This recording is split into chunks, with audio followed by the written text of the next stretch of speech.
కొండయా ఇటు చూడు కార్బెల్ కొండయా ఇటు స్మైల్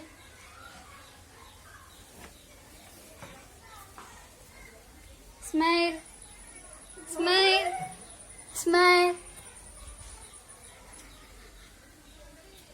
హాయ్ ఫ్రెండ్స్, ఈయన మా తాతయ్య, ఈయన పేరు కార్బెల్ కొండయ్య. స్మైల్ చూడండి ఎంత బాగుందో. 10 రూపాయలు చూడండి హ్యాండ్సమ్. స్మైల్ ఈయన్ చూడండి స్మైల్ ఎంత బాగా ఇచ్చాడు. చూడండి స్టైల్ చూడండి, ఆ టీషర్ట్ చూడండి. హాయ్ చెప్తాదియా. హాయ్ హాయ్ ఫ్రెండ్స్ చెప్పు.